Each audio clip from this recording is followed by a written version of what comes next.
He's a bright cookie. Ready? Yep. 5. Wait, don't talk until I introduce you, by the way. Okay. 5, 4, 3, 2. Kidding. Want to take that back? Want to take that back? Do it again. Yeah, straight 3. away, huh? Straight away. She hates screaming. 3. Oh God. She hates Just it. like Amy. She doesn't like screaming? Oh my God. Do you ever scream at her? At her, no. At this, like I have things that I. But anyway. Go ahead. Let's start from the top.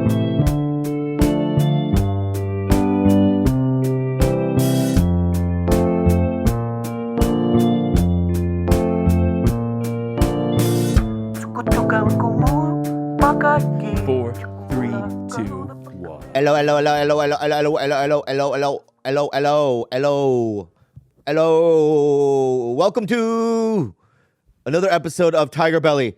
Oh God, I woke up at 3:30 today. What? I had the shits at like 5. Do you didn't hear it?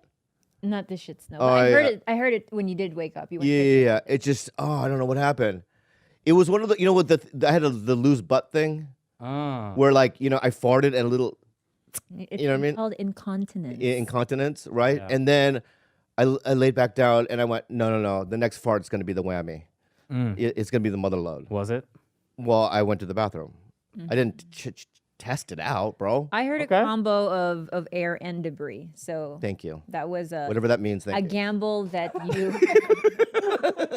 I love Enderbreeze. We got people in the room. You have the captain right here, babe. Bobby Lee. Captain Bob. Captain of the ship. We've got White Man George. Untrustworthy. Gallant. Gallant. Oh. Yeah, gallant. Long. Farmerish. Serial killerish. Yeah, look at the hair. Bomberish. Yeah. You have Ed Gein's hair, man. We've got flat face. So Flat face Magoo. So flat. So flat. And then we've got my beautiful girlfriend, soon to be wife. What?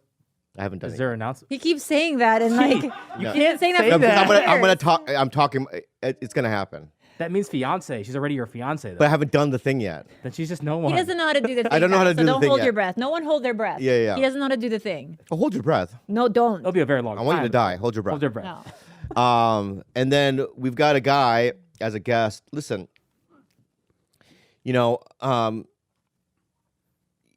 I've had a lot of help, in my career.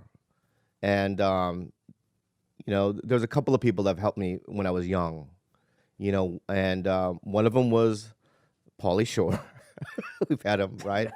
Twice. But the other guy is our guest. He, I don't know why, but he went out of his way a lot of times to get me on the road, to get me, he got me my agent. He got me a car when I didn't have a car. Do you remember that? Yeah. I remember the phone call. Yeah.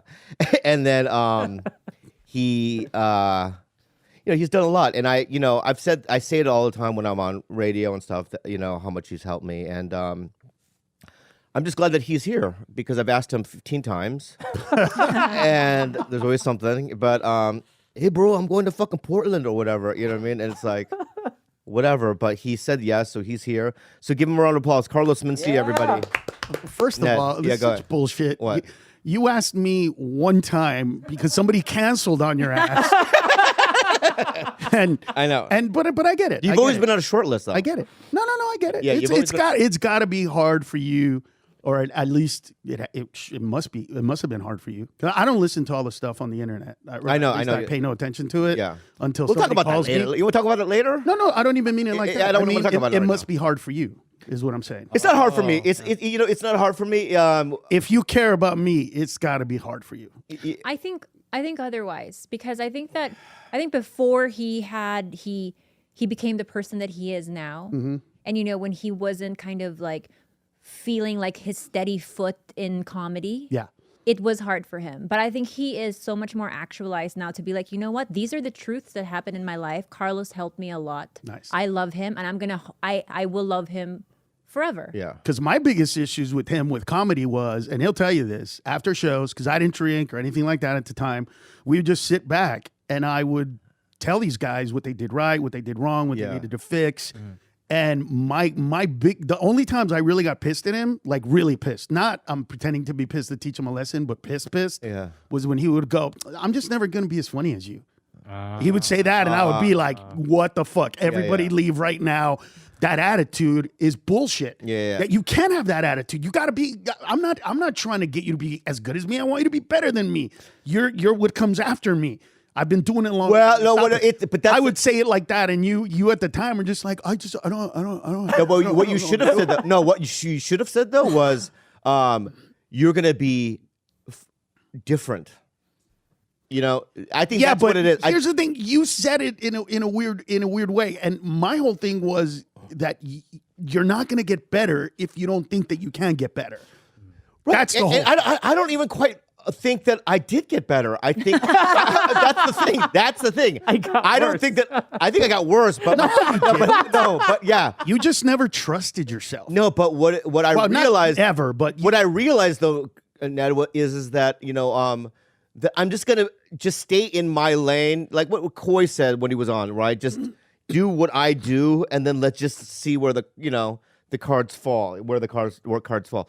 I'm just who I am, and I'm more comfortable about who I am and what I do and what my little role here in comedy is. But you just didn't have confidence in that in the beginning. That's what I know. I didn't. Dude, the stuff that we laugh at still to this day, the stuff that we quote me and Bert when we're hanging out or playing golf about you is throwaway shit that you would never think is funny. It's, there I am, right? It's stupid shit like that, there I am. Or we'll pass by, a corn stand and Bert will be like, oh! Yeah. Those were all the old days. Yeah. Or your father, doing jokes about the tree. That's a tree. Yeah. You know what I mean? Oh, yeah. That's a Merry Christmas. You know what I mean? Like, I made you mad. I'll tell you what, I made you mad in Honduras.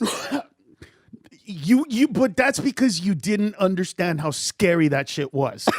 I want to go to the beginning of this because he's Mark Honduras, because I have to bring that up. We'll bring that up later, but go ahead. But it's a Honduras thing. So Bobby has told some version of his trip to Honduras and how it, somewhere like he was like floating on a river for 9 hours, how all of that stuff. But I think it's a little lopsided. So I want to know how it started, why you wanted to take him there, how long you guys stayed there. Well, first of all, like all of my openers, right? Whether they say good things or bad things about me, every single one is a much better comic today, having met me or having gone through that school of me than they did before, because I don't get openers. I get guys to work with me that I inevitably want to become headliners. It's not about opening for me. You can, if that was the case, I would just go to every comedy club and tell them to book the openers and features. It's more about teaching them, all the stuff that I learned and passing kind of that knowledge on. But with Bobby, it was because Bobby always complained about his dad. And, being an adopted person myself and having a father that I respect, I always kind of picked people that needed parental figures for some fucking reason. I don't know what it was about me that wanted that. But, Steve Trevino had issues with his dad. Bobby has issues with the dad. Chris Stella has issues with their dad. You know what I mean? All of these guys have issues, I'm saying? Joe Coy, all of these people. And so I brought them in to try to help them out, but also to try to help them as human beings. And what I wanted to teach Bobby by taking him to Honduras was this could have been our life as immigrants. This could have been us. This is where we could have ended up. And at our best, we would have been the dude that owned the little tiny, 5 horsepower motor that took us up that fucking river. Like in to us, right? To his story, it's like, oh my God. And they literally got a tree, cut it down, carved out the inside of it, put a little tiny 5 to 8 horsepower engine in the back that went up the river. Yeah. Right? So for us, it was like these guys were scared out of their minds. They were like, what the fuck is this? You know what I mean? Well, it takes a couple of planes to get there to the point where Right. we're on a boat, right? Well, now it's different. But yeah, back then it was like, we had to fly to Ceiba. Then we had to fly to Palacios. Then in Palacios, we had to take that 5-hour or 6-hour trip up the river. yeah. Yeah. So that was You real. weren't exaggerating. I'm not exaggerating. That was real. Oh, no. Oh, no. This was rustic in the middle of nowhere. And it's also in the boat ride. It's at night, some of it, Yeah. right? So Toward it's the end, like toward the end. there's no electricity. And imagine this is fucking, some like Last of the Mohican shit. Yes, pretty much. It's like you're in a river. You look you go, what is that? And it's like a floating carcass of a cow. Yes. Right? It's pretty scary. Yeah. And then when you turn off the motors, you hear like, all that kind of shit. No, you really do though. You really hear like all the scary shit that is in movies where you're about to get killed or something in the woods. Yeah. Like when whatever that Foley guy does, like that, like all that shit. You know what I mean? Yeah. You know what I mean? I'm not kidding. Yeah. I'm not kidding. Like all that shit. Yeah. Snakes everywhere. That's why what he did scared the fuck out of me, because he to him it was just a joke. I'm gonna fuck with him, but to me it was like I almost died, dude. Yeah. I almost died. You don't understand. You get killed here with that. So shit. what I happened like, was it's like we're in a village. Uh-huh. It's late at night and I'm trying to sleep. Okay. And I hear something that makes me giggle. And what I hear is Carlos Mencia laying on his back, had my headphones on, right? headphones on, Yeah. outside on a porch, some sort of porch. Yeah. And he's singing. Do you remember what he was singing? I don't remember. I do. Was it Blink 182? No. Was it Bush? No, you were I love singing Bush. Sinead O'Connor. Oh, my God. Yeah. Yes. Okay. Black Boys on Mopeds. Okay. Okay. Yeah. All right. Cool. Right. And so you were getting really emotional about I got it. Right. So I decided to sneak out of my bed and to slowly, creep up on him. Right. And he's on his back. I think he's crying. Yeah. Yeah. He's like really getting Probably. emotional. Yeah. He's really getting emotional with the song. Right. Yeah. And I have emotional outlets. Music is one. Yeah. And I go, yeah. And I grab the head. I grab his head, top of his head. Yeah. Right. I thought he was going to send me back home. I mean, what the fuck, bro? Right. He got fucking angry, dude. But earlier that day, I had gone to my dad's farm where they had just killed 6 snakes, like one of the most poisonous snakes. Yeah. So that shit's in my head. Yeah. You know what I mean? Yeah. So I did get pissed off, but I was pissed off because it was like, joke about other shit. Don't joke that I'm gonna get fucking killed. I literally thought I was gonna die. Yeah. Like I literally, and oh fuck, it bit me. You know what I mean? Yeah. And then I look over and he's like like a fucking Japanese woman. What the? I'm so sorry. Right? Oh, I too far. I go too far. You know what I mean? Yeah. So then at that moment, I said, "You fucking hurt me. I'm gonna hurt you back." Yeah. Oh, Yeah. And here's what, but I'm not a dick like that. That's Yeah. not the kind of hurt. Uh-huh. He's a great ping pong player. Thank you. Great ping pong player. Thank you. Best I've ever played. Oh. I'm Thank you. okay at times, but I said to myself, by the time we fucking leave, I'm gonna beat you one fucking game, dude. Just one fucking game. I'm gonna find out how to play you, not anybody else, just you. Yeah. And 2 days before we came back, I beat him. And he was so fucking pissed that Oh he my didn't God. play me anymore. I never played him. He again. is a pretty sore loser, A sore too. loser. There was a guy though. I remember we were playing ping pong in Honduras. Jaime. What? Jaime. His name is Jaime. The The guy guy- that was playing you? Well, there was a guy that traveled from a different town to play me. Yeah. Yeah. Is that who he is? I think it was Jaime. Jaime. Yeah. He had traveled. You know what I mean? Like took a horse By the way, and got on a boat. yeah, right? yeah. But traveled sounds like a big deal over there at the time because it was quote unquote far. Yeah. How many miles was it? Here it was like he came from Encino. You know what I mean? Yeah. He came all the way from Encino. Yeah. But how far was it? It was more Sherman Oaks. Sherman Oaks. You know what I mean? Yeah. It was down the street. Yeah. So it wasn't that far? It was far. I mean, but it's that's what I wanted you to see. Like, Yeah. I wanted you to experience that family Yeah. that they are. Like there's a village, and they heard there's a great player, and they was like, oh, let's go check it out. You know what I mean? It was Another thing that was he amazing. did was he did what I've always dreamt of doing, in showing technology to people that they haven't seen it. Oh, Right, to blow their minds, like, are you from the future? Yeah, you know yeah, what I yeah, mean. yeah. So what he did, he had one house that had a generator, because a lot of the places didn't have electricity. The town didn't have electricity. no electricity. No electricity at all. There's one house and he brought an Xbox, right, for the kids. Yes. Or when we played that, what's that game? Soul Calibur. It's not Soul Calibur. Yeah, Soul Calibur. That was on the right. Dreamcast. Yeah, and the kids, all the village kids would come in. Yeah. And play. It would blow their. Imagine. Yeah. It blew their fucking minds. Like, let alone they've never really seen a TV, right?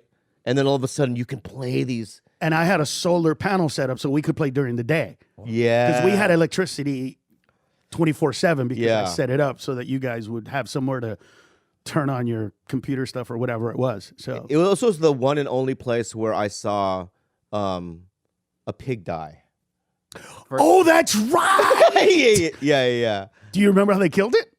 I know that I couldn't open. I remember just. Hang on, can I guess? Yeah. Khalyla will know. Well, I'm from the Philippines. Lechon is Yeah, I know. a big Yeah. to do over Yeah, there. yeah. In the Philippines, they do it in the most cruel way possible. Yes. They let it bleed slowly because you want to. That's how you. But they don't kill it first, or they don't No. start to kill it. It's a long, like, growing up, I heard, like, every time, like, Christmas or Sinulog or, like, Christmas or New Year's, the day before, the eve of, Right. would always just be a long symphony of pig squealing. Yeah. And it really scarred me because they would do this thing where it's like they would cut the throat very slowly Yes. and then harvest the blood, because we would make blood stew, like, or dinuguan. I know what it is. They call them morcillas for us, but it's the blood. It's the same, yeah, with the entrails blood and all stew, of that. or you put it in the intestine stripes and you actually make Like blood tripas, sausage. yeah. Yeah. Yeah. You I would, just couldn't do it. Yeah. yeah, like, if it's crazy because, like, when I grew up into it, right? Yeah. You don't really think it's that big of a deal until you separate. When I moved to America, Right. Everything, you don't see how animals are basically butchered, right? And then when I go back home, I'm so sensitive to it now. Right. Like, I cannot hear it, cannot be around it. Like, the shit hurts my feelings. They didn't have that at the country club that I grew up in. Yeah. You know what I mean? The Stone Canyon Country Club, they didn't have that activity. We had tennis, golf, right? And we would eat the fancy little hamburgers. Did you guys have the luau though? Once? Yeah, we would do a luau, the whole thing. So that's halfway there, fucker. You know what I mean? no, but Where the it's pork was full in a pig. package. Wait, I want to ask you. I think Americans are hypocritical in this way. Do you guys put the whole pig with the face on the table?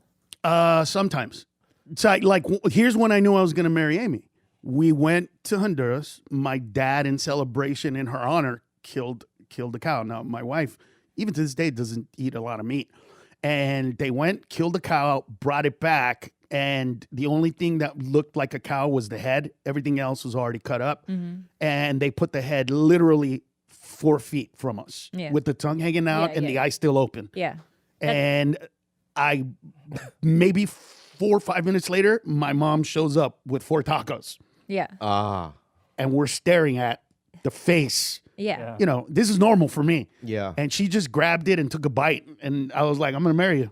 Like, that's the most amazing shit I've ever seen. Like, any other woman would have freaked out. Any other woman that I know of would have been like, what the fuck is this? She just ate it, and it was like, but that's not normal. That's just not normal Yeah. for us. So Not in America. No. Like, for us back home, it's like we have the whole pig with the face and all, like, Right. intact. Yeah. But, like, over here, they're like, oh my God, that's so barbaric. Correct. But at the same time, I'm like, actually, no, that's less hypocritical. You look that Right. motherfucker in the eye with Right. its face and you eat that thing. Right. That's what you killed. Over here, it's like it's already pre-sliced and it looks pretty and it doesn't no longer looks like an animal. Yeah, like my friends will tell me to watch movies about, you got to see how they kill pigs and you're never going to eat pig again. And I'll watch it and I'm like, where was the part where I was supposed to be disgusted? Yeah. Like, where was the part that freaked me out? You know how cool it is that they kill them that quickly? Like, you know what I mean? Like, I've literally seen where they go at them and they miss with the axe, and so it hits them sideways. So now they're kind of stupid. Yeah. You know what I mean? Yeah, And they're yeah. going around and they're squealing, and Yeah, you know, wow. that's crazy, different. But I grew up. I can remember I was 5 5 years old. The pig had a bunch of pigs, and there was a little tiny one. So every pig has 4 to 8 pigs, whatever. And there's always one little piglet that's smaller than the others. The runt. And sometimes, right, the mom has 8 titties and 9 piglets. So there's one, the little one is gonna die. So it sounds so cool, right? You feed it milk from a cow. You bring, so that was mine. I named it. I named it Freddy. It was Fred. I named little Fred, and I fed it, and Fred got to be the biggest pig of all. And I remember about a year later, we went back to Honduras, and I woke up in the morning, and I heard, bah! And I went out there, and Fred was just twitching away. Oh, my God. Yeah. Freddie. And Freddie. this is when I knew, like, I'm not normal. I ate the fuck out of it. Was Freddie delicious? He was delicious, Yeah, dude. yeah. My mother made this lechon that's like she's talking about. Yeah. Oh my God, dude. You didn't cry for Freddie? So delicious. Carlos? Dude, my dad worked at Zaki Farms. You know what Zaki Farms is? And Foster Farms here in Los Angeles? Yeah. Okay, so they kill. So I don't know if you know this or not, but the head, well, now it's different, but the head, the beak, and intestines, you don't eat those. The feathers. So there was a company called California Protein Products, and they would sell the guts and all that stuff to them. They would make protein out of that and then feed it, put it in dog food. So my dad got chickens every week. So my dad would show up with 5 chickens on Sunday. We'd play with them for 5 days, fatten them up with corn, and then the next week we'd eat the shit out of all the chickens. Oh, wow. So it was normal. And my mom would just tell her, hey, grab that chicken, and we'd give it to her.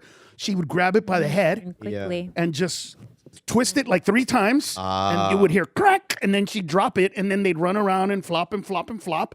It would take me 2 days to kill one. She would dip it in. I would be water. like, I would be like, you know what I mean, massaging it. The chicken would be like, ooh, you know what I mean? I would not know how to fucking kill it. Because if I squeezed too hard, it would feel so bad. Freak you out, yeah. Yeah. No, you break the neck, but You they have don't to die break right the away, neck. bro.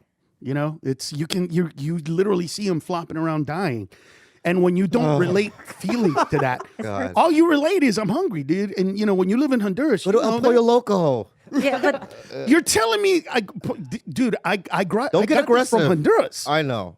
Do you know what I'm saying? No, I got it from Honduras. And in Honduras, dude, when I was a kid, I ate the side of this hill, right? Like dirt from the side of the hill. I was eating dirt from the side of the hill. What? Yes, I swear to God. So it was like a red clay kind of stuff. So I was eating it. You ate dirt. Did someone tell Yes. you this? No. I remember eating it. Yeah, but did somebody say eat that dirt? Or no. you? I remember the smell. Yeah. Smelled delicious, or have it a smelled theory. like something that I wanted to eat. I have a theory about So that. no, I know why it is. So you want to do your theory, and I'll tell you what it was. Pica. You had a vitamin deficiency. It was actually iron. Yeah, that's iron what I'm saying. And then it's called pica. Pica is Pica disease is the normal. Pica disease is when you have when you eat that stuff and you get lead inside of your blood. That's I think actual. I think pica. what I learned of pica being is just basically the urge to eat things that aren't necessarily like they're not food. Like people start to. Oh, chew that's on right. wood. You know what? You are right. I'm That's right, she's relating right. it to a buddy because I know I got a friend who had a kid who had pica, but he got sick because he ate lead or some shit like that. That he Maybe, wasn't yeah, that supposed to had lead. Probably like a wall that had like asbestos or but like he lead wanted, paint or but something. it wasn't pica. It was because I had an iron deficiency. Yeah. because I wasn't eating enough meat. Because over there, back in those days, this was way 20 years before you went there. So imagine how ghetto and old school it was back then. So we didn't have. I meat. believe that. My uncle Carlo, he eventually became a murderer, but that's besides the point. I love him a lot. He's my godfather. Oh, it's easy to kill in those countries. Yeah. Like, dude, I know. no, you don't understand. When I met him. I talked to my dad. That's one of wasn't- the first things I did. Did anybody kill anybody? Like that's one of the first He things didn't I just said. kill anyone though. He killed his my brother. other uncle, his brother. And it was a whole with a family machete. thing with a machete and Cut him in half. bless up. Anyways, but what I was saying, but he was so I wish I didn't understand what you're saying, but I'm so like, it's one of those. Yes. It's like old school, Wild Wild West. But yes. when he was my mom and her 10 siblings, they grew up really poor. Right. And he would say, even up until now, because he was so used to doing it when he was younger, he'll eat rice and strawberry toothpaste. Oh. Like he'll eat rice with toothpaste because that's just something that flavored their food because they didn't have protein. They were like, oh, this is like a treat. So if he found like almost a half empty tube of toothpaste like in the trash or like, you know, he would just like, oh, this is the flavoring. And it's really sad, but that's like third world country shit. You know, that's what they grew up in. That's what I grew up in. Not like that. I mean, I had protein, but he didn't. I did. We didn't back in the day. You can't eat know a what I mean? Laura I bar. understand why you ate clay. Yeah, I had to. So when I came back and they took me to the doctor was like, "This kid has an iron deficiency. He's anemic. Haven't you guys been feeding him right?" And they go, "Yeah, we feed him rice and beans and dairy. There's not enough iron in that shit. So you got to give this kid meat." Hey, guys, we're going to take a really quick break to share this amazing sponsor with you. Brooklinen. Brooklinen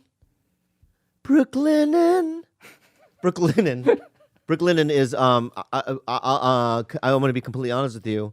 My favorite. I never thought I would even have opinions on sheets, right?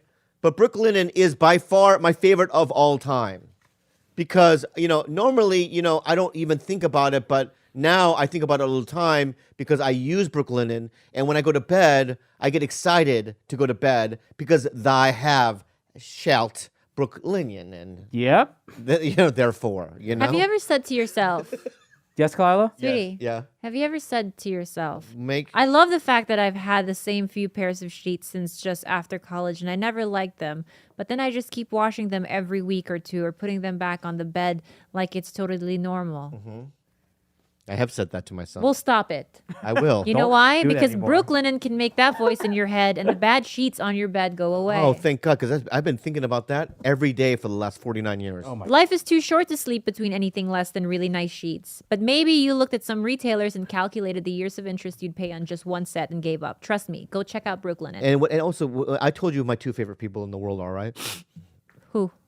Vicky? Rich and Vicky. Yeah, Vicky and Oh, Rich. for yeah. sure, And yeah. my two favorite people in the whole world. Yeah. And And they who are they? started, I'll tell you who they are. They started Brooklinen.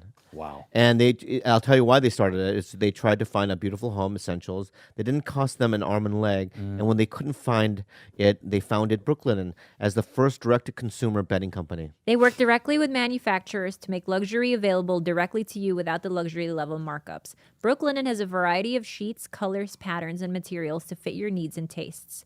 They have over 50,000 five-star reviews and counting. And I also want to say this. Please say it. People think Brooklinen's all about sheets. Yeah. Nah, dude. Nah, dog. What? They got comforters, pillows, towels, and even loungewear, baby. And guess what? Yeah. More. I wonder have what more. they have more. Guys, Tell them finish it. It's 2021. Do something nice for yourself to start the new year. To help you do that, Brooklinen has a special offer. Go to brooklinen.com and use the promo code TIGER to get 25% or $25 off when you spend $100 or more, plus free shipping. That's BROOKLINEN.com and enter promo code TIGER to get $25 off when you spend more than $100 or more, plus free shipping. Brooklinen.com and use the promo code TIGER at checkout. Enjoy the rest of the show. Ned, have you ever made me cry? Many times. Yeah. Do you remember when? I don't know. I remember. I remember some of them. Yeah. One of them was, but okay, see, I'll tell you one of them, and I'll tell you where it came from. Okay. Right? Like it came from things that scare you in life, things that cause trauma, or things that cause trauma that still cause trauma in your life today. Yeah. You gotta overcome them. I know. I have a trauma therapist. But that's what I'm saying. I was trying to help you with that. Now, It didn't work. how I did it. Yeah. Do you know what I'm saying? Yeah. Probably not the correct the right thing way. to do, or No. whatever. But that's EMDR also the works. relationship we had, because we fucked with each other all the time. Like that was such a thing. I mean, dude, tell- you like fucking with us and people. I never fucked with you. Yeah, you did in a good way. Good. Yeah. Positive. Yeah, a positive way. Yeah. But we fuck with each other so much, dude, that you would make fun of our friend that we call Big John, who's literally weighs 350 fucking pounds. He's not fat, and he's 6'6". And this dude is looking right at him, saying some fucked up shit to him, and that's who he is. You so remember, you Bobby? love doing that shit. I don't remember. You don't remember? I remember Big John. Why do you think you ended up? First of all, I know you remember because that's why you ended up in that big ass closet. You don't remember? Oh, that's So one of you them. tell the story like I just threw you in the big closet, you fucking asshole? No, you put me in the closet. Because you came and said, I can't sleep with that motherfucker. I cannot sleep with that motherfucker. He snores like a goddamn. And then you went like this. You put your hands right here and you went, this is him. And so I called and there were no more rooms. And we had a closet that was literally half the size of this room. Yeah. It was a huge closet. Yeah. It wasn't like some little towel closet. It was huge. And I go, I make it seem like when stories, I make it seem like it's a small closet. Like a Harry Potter closet. yeah, like a Harry, like under the stairs type That's shit. the way he presented it. No, dude. It Four was a Seasons. huge walk-in closet, bro. Wow. It was a huge walk-in closet that was literally half the size of this room. And we were able to even put a like a little mattress in there. Yeah. Whoa. There was a mattress? Because that's how he told it. We ordered a basically- bed. We ordered a bed, but we couldn't fit the bed in there, so we put the mattress He in made there. it seem like he had to sleep standing up. Bullshit. No. And it was because he didn't want to sleep with the roommate, and we tried to turn things around. I Of didn't course, know. I thought that you the were, other dudes were dicks. I didn't think that they ran out of rooms in the hotel. I thought you were just doing it No. to punish me. No. Why would I? No. See, that wouldn't be something I would punish you for. Yeah. Right. Right. What I punished you for was, when I punished you, I tried to help you get over the fact that you hated golf and you hated your dad. And your dad used to beat the shit out That's of you with another a golf time. club. You made me. Remember, you made me. So I made you cry on that one. You made me cry because I was one try- but I morning was he trying- made me wake up Play golf. and to play golf. But it wasn't for me. It was to try to, first of all, it was to try to get you out to do why we played golf. And it wasn't because of golf. It was to get out and do something. But you during already the knew day. that I was beaten with golf clubs. Yeah, but I wanted us to have fun and make fun of each other, and for you to make fun of Bert, or for you to make fun of me, or for Right. you to make fun of whoever, and go like, dude, you play golf? What kind of shot was that? Like, I wanted you to be you. That guy. Yeah. And in that scenario, but the whole time you were just like, can we go? We're on the fucking second hole, bro. Yeah. Can we go? I was Can we literally go? crying. Can we go, please? wow. Yeah. Yeah, but let's get something straight. Trembling. I did it, right? Yeah. To try not to fucking demean him, but literally to try to help him get over. Yeah. No, not even that. I was trying to get him to have fun in a different way, in a setting that he looked at, so that he could relate it to something fun. Yeah. Right? That's where I was coming from. His whole thing back in those days was that's part of the reason why I was enamored with him, because the first time I ever saw him perform, I said, hey man, where the fuck is this next comic? And they're like, we don't know. So I go into the bathroom, and the bathroom inside the Comedy Store in La Jolla is literally a tiny stall Yeah. and a little urinal. So if you're doing something in there, even if you're doing a toot, you could hear it. And I hear, that's all I hear. And I'm just like, Okay, I'll oh tell my you God. why. All right, let me defend myself. No. Let me finish the story. There's more And then details. he walks out, and I go, dude, were you just masturbating in there? And he looked at me and he went, bro, if I don't jerk off before I go on stage, it's too much pressure. I can't handle myself. And I swear to God, ask him. I never brought it up ever again. Like, never. That was, all right, that's your thing? That makes sense because.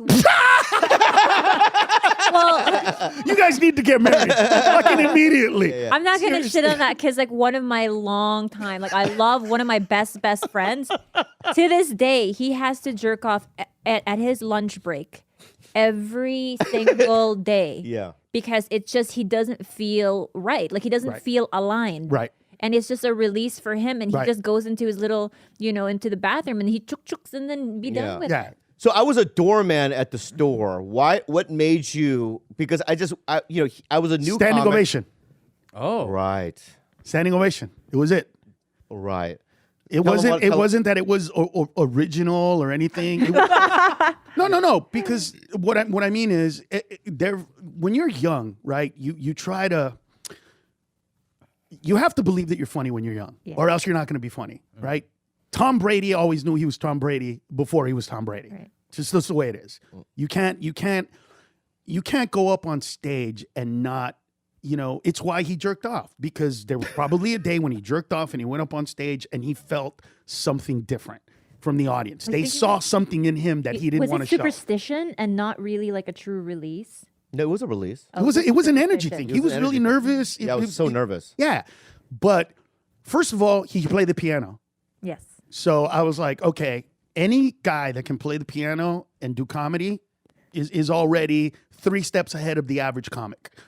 He's Asian, which you got to think about. At the time. 40 years ago, that was like a unicorn. Okay, Yeah. Yeah. I mean, it was him and Henry Cho at one point, pretty much. Yeah, right. yeah, Like yeah, it was that kind of a thing. Margaret Cho, Henry Cho, like they were both Chos. You know what I'm saying? So it was that.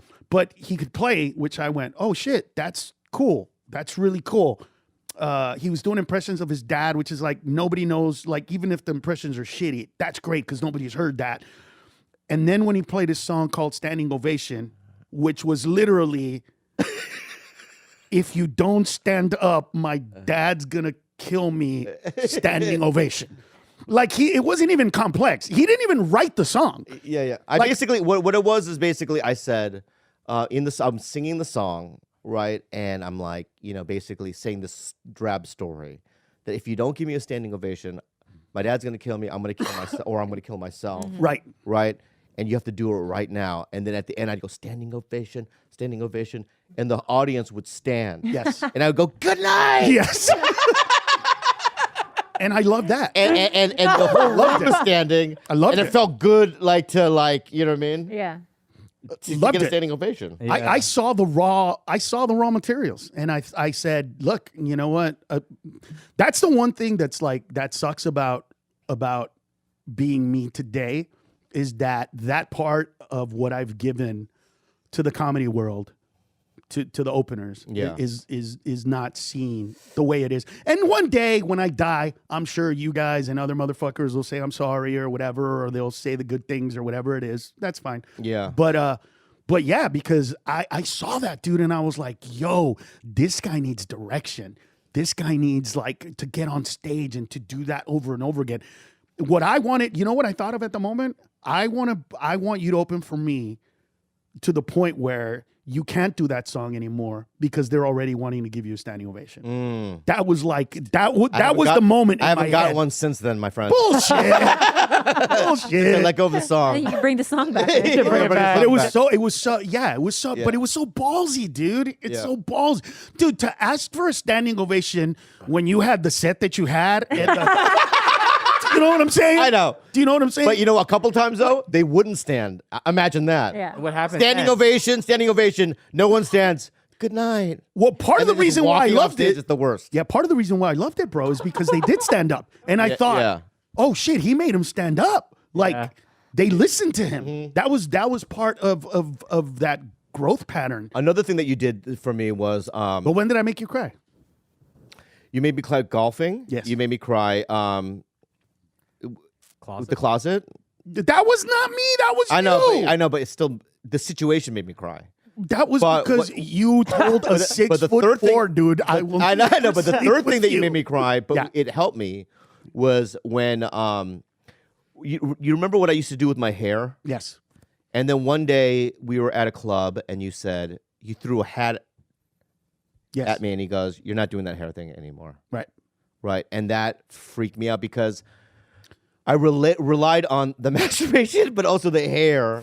Right. Because the hair, I had this one, what was my line? But dude, you were so much better than that, and you didn't know it. I know. Like you I used to didn't do my know hair it. really big so that I can get a laugh up front. And I knew, and it was just a stupid joke. You know what it was like? Oh. It was like when Jerry Bednob would go on stage and bump the microphone and then go, "Oh, there goes my dot," and he's not even he's not even Hindu. Yeah, You know what I'm yeah, saying? yeah, It was yeah, like, what yeah. the fuck is Yeah. that? And then his other stuff is so good. I'm like, don't do that. So, but that was just a frustration for me.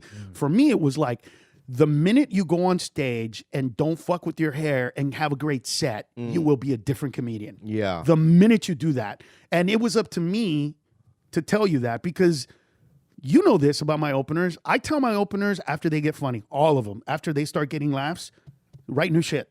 Come up with new shit. Yeah. Why do you want to do the same old shit? You know it's funny. Why do you want to do that joke? Yeah. What's the point of that? Right now, we're creating a set for HBO, or back at that time was for Showtime, HBO, or The Tonight Show. That's it. Yeah. That's what you got to do. You have to have that set. Get that set, dude. Stop doing these jokes that you know already work. Because one day they're going to ask you to do 15, 20, 30 minutes, and you're going to do 10 or 12 minutes of really solid shit, and then you're going to start eating shit, or what all comics do when they don't have enough time. Oh, God. So where are you from? Ah, fuck. Okay, now you're talking to people. It's like we know this. We know this. Yeah. So I wanted you to stop leaning on that shit. And I know what it was like, bro, because people don't know this, but for at least 6 months to a year, I went up on stage with a fucking pantyhose in my back pocket. All right. I knew what that was like. I knew what it was like. Yeah, because you used to do that thing where you put it and then you did the Yeah, the dude. Asian And guy. that shit, I don't know if you remember how it killed, but at the killed. time, Oh my dude, God. it was like one time I tracked that joke literally got pure laughter, and I have it recorded 1 minute and 17 seconds of pure laughter and me not talking. Like, that's how solid that Did joke Asians was. like it at the time or no? Asians loved it because it wasn't an anti-Asian joke. It wasn't like it wasn't demeaning toward Asians. Right. It was just like my eyes looked like that when I pulled it out, and it was just stupid. It was a stupid joke that was a visual that just I don't even know why it was that funny. But my point is that I went up on stage with a year, and I didn't do the joke. Right. I just had it there because I was like, what if I need to finish with this joke? Oh, you know what I mean? right. What if Yeah, I need yeah. to do this? I got to Security. have it. And so for me, it was like, dude, if I can stop you from doing that now, way before it starts. So that's what it was. Yeah, it's interesting for me. It's like I started with, because of Carlos, Ned, and I was immersed in the Latin comedy scene. I would do all those shows and Alhambra, all these, Yeah.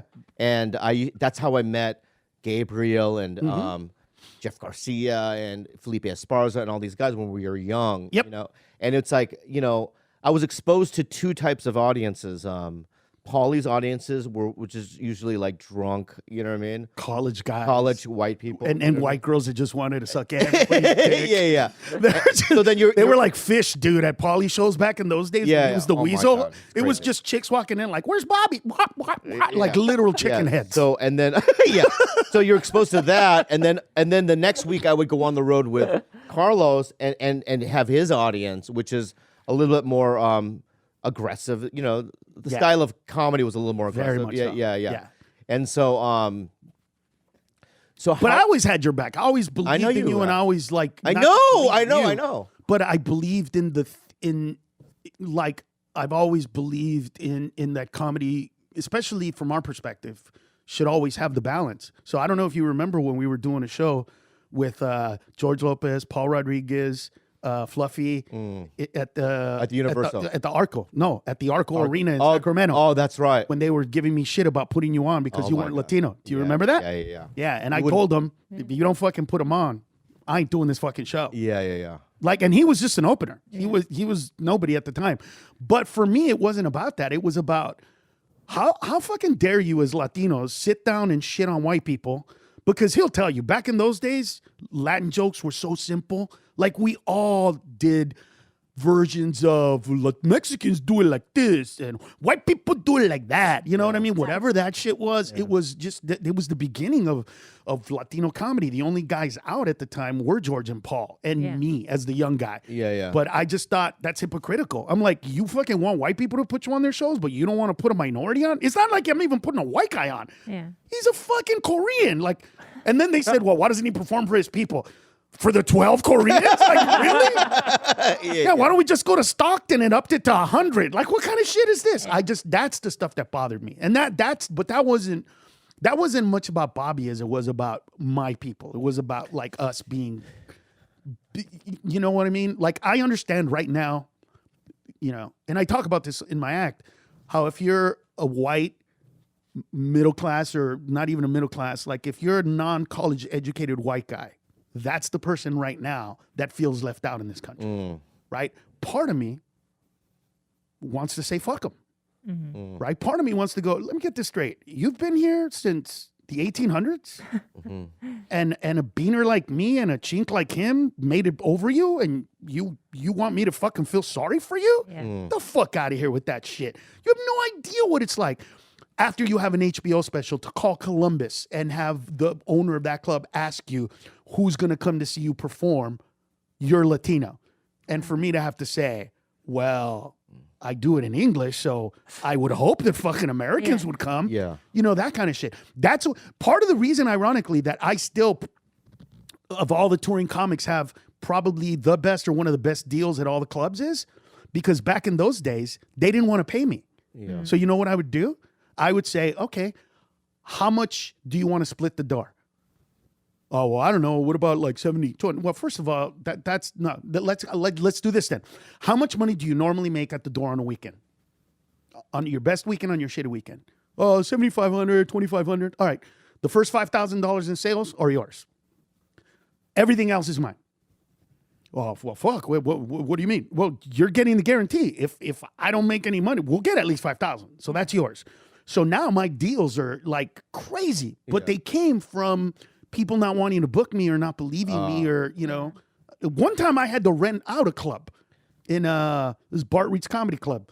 I don't know if you were there for that one, but I rented it out like a fucking quinceañera on a weekend. Yeah. And I kept all the money because he wouldn't book me. You know what I mean?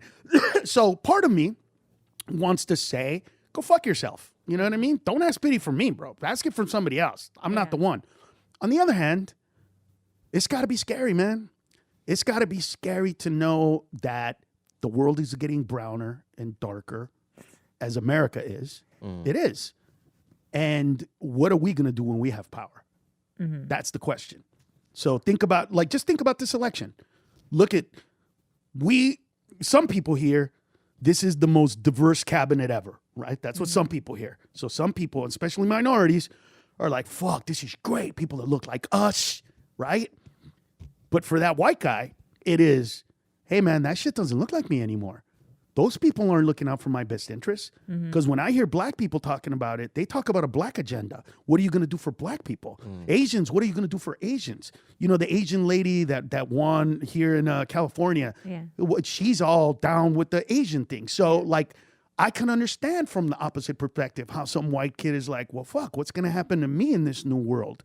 Are they going to treat me the way me and my people have treated them? That's the big fear, and that's understandable. So going back to my original point, I've always been about do what you want other people to do. So if you want other people to allow Latinos, when we have the ability to do it, let's not do what Def Jam did and only put black people on, because there were a lot of other comics. You did fight for me. I remember that. That was crazy. Yeah, but that was, like I said, dude, but that was normal. I was like, some of the stuff people don't understand. Like, I would, to every comedian that's ever opened for me for any period of time, every single one of them, at one point I kept going, like, writing material. And it always got to a point where I went, dude, if I hear one fucking joke that I've heard before, you're off the fucking tour. Yeah. I've said that to every single comedian. Of course, this was something that I would say after I'd told them, I'd rather watch you bomb doing new shit right now, because then I know you're trying something. Because I already know you're funny. You already know you're funny. You're killing with this other set. Now write something different, better, greater. Like, come up with something. So it was always about trying to help out. But it didn't always work out. So how are you feeling now with all the controversy that had happened a decade ago? I mean, what's going on now? 14 years ago now. 14 years ago, yeah. See, dude, back in those days, well, first of all, you know what, dude? Everything, it hit me when I watched that episode of the Comedy Store. Yeah, the Showtime thing. Yeah, it hit me because You texted me. I realized, like, my absence from the internet in all those years allowed a narrative to be created that will never change, no matter what I do, no matter what I say, no matter how I come about it, no matter what my perspective is. It just is the way it is. Like, there's nothing I could do about it. And that is a very difficult thing to do for somebody who is a control freak like me. Look, as you know, I'm always thinking about if I do this, then that, then what are the ramifications of all this stuff. So my biggest regret is back in those days, you know, when all this stuff happened, was to fight it, not fight it, but to, like, I've recorded all my shows since 1993. I don't have to fight anybody on anything. If somebody comes up to me and says, hey, you're doing my joke, I could easily go, what joke is it? When did you tell it? Let me go look. And then if you did it before me, I'll stop doing it, or whatever it is. Like, I've always had that. Yeah. But I stayed quiet, and it just got bigger and bigger and bigger. And now it's just like, that's what it is. I mean, I guarantee you that when this airs, you go on to the comments, people are going to say, why'd you put that stealing piece of shit on, all this kind of stuff, whatever it is. And no matter what I say, but why not, skip. but Ned, why not do in the beginning just a blanket apology? But and I then move wasn't. on? See, let me get this. Understand what happened. Anytime, even to this day, bro, Yeah. somebody says, you stole a joke, I go, okay, well, what joke was it? Not angry. Like, what joke, dude? I write a lot. You know this. I fucking create a lot of material. A lot. You've seen me. You personally have seen me write 20 minutes of new shit on stage in one show.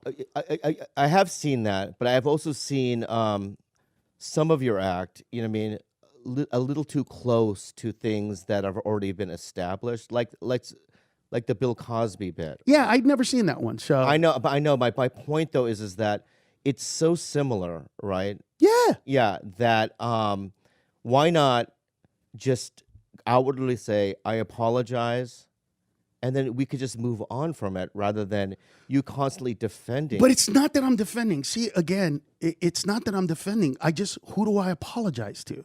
Right? So really quick. Yeah. I'm not, you and I hung out. We never watched comedy shows. There was no Netflix to watch it. It was nothing. And you never heard me talk about Bill Cosby. And my style of comedy is nothing like it. No, hold on. Let me tell you a story.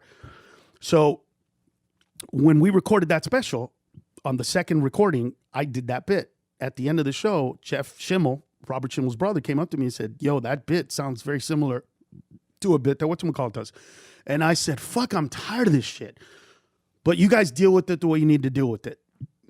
From the minute he told me that, I've never done that joke ever since. We can go through the archives of my performances. I could take you and you could pull out any performance. I never did that joke from the moment I was told that.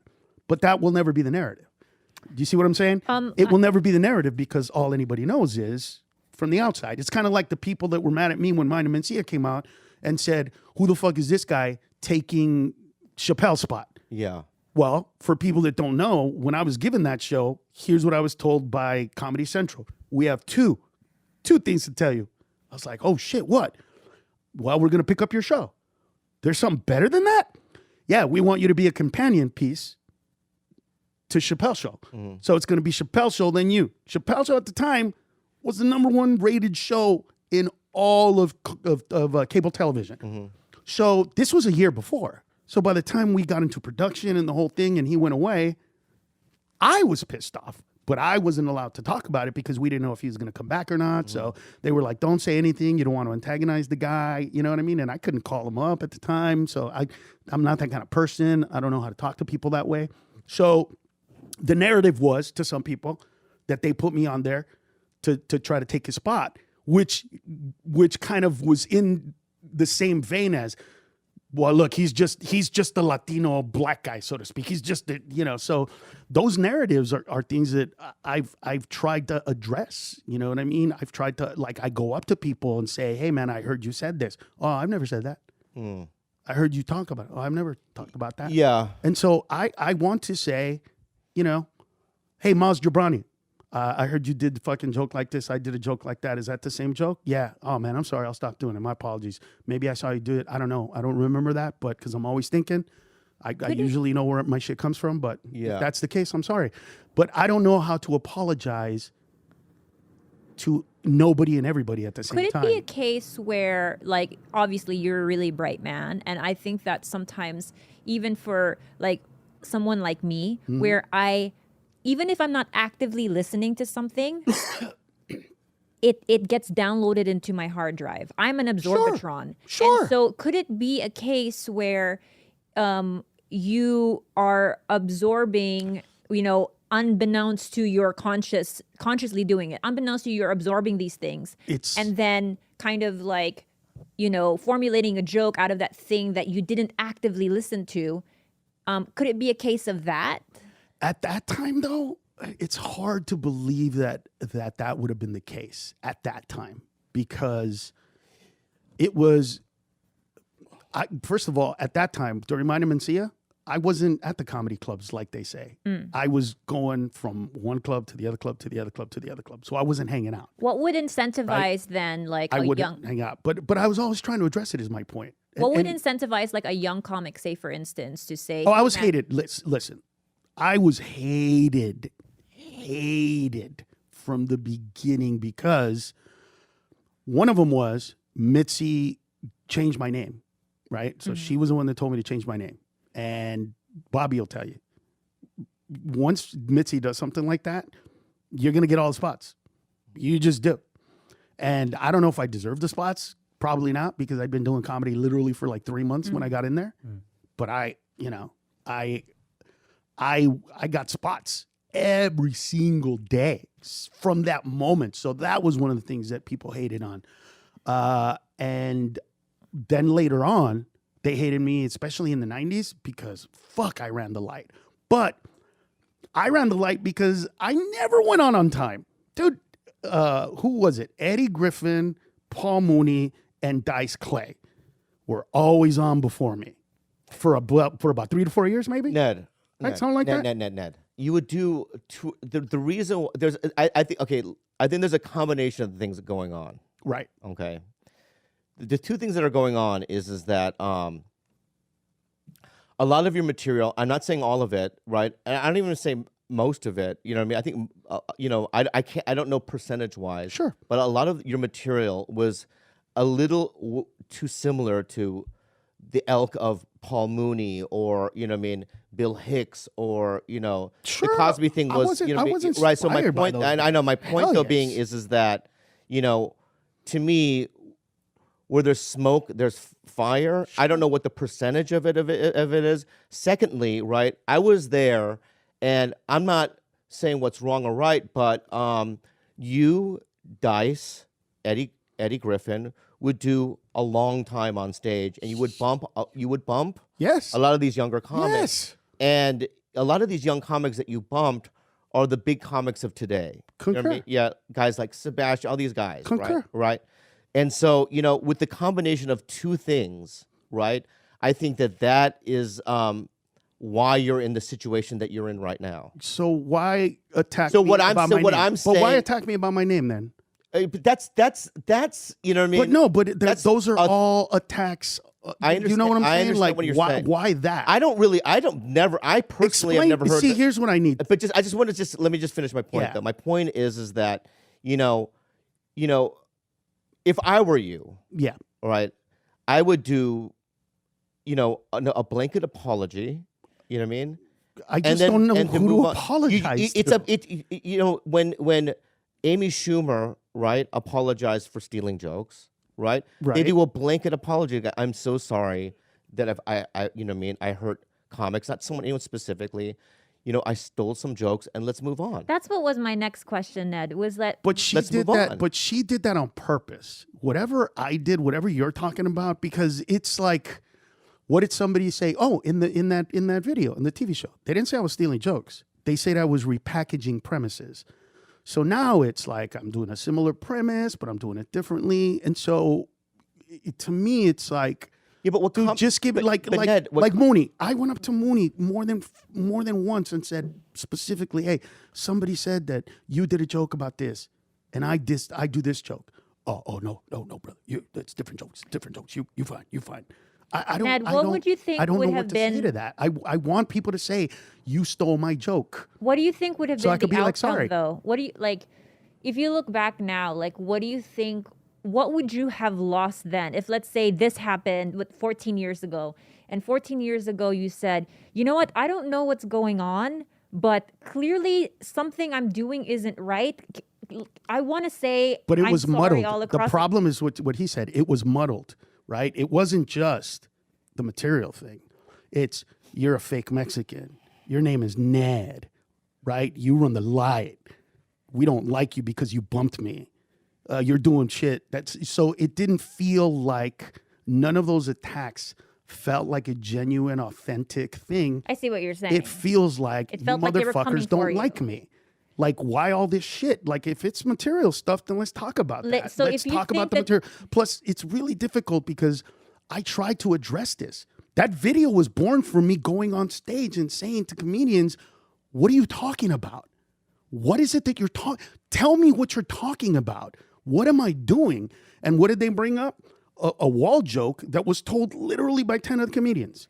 10 of us wrote that joke. But do you think that there is sort of like, because you were on top of the world at that time, there is a different power dynamic? Like, I know I'm an outsider in all of this, by the way, so I don't really have. I'm looking for answers. But I think literally am. My question is that, let's say if I'm an open micer and I'm a complete outsider in this isn't really like my world at all, but I'm giving you an outsider's perspective. Let's say I'm an open micer.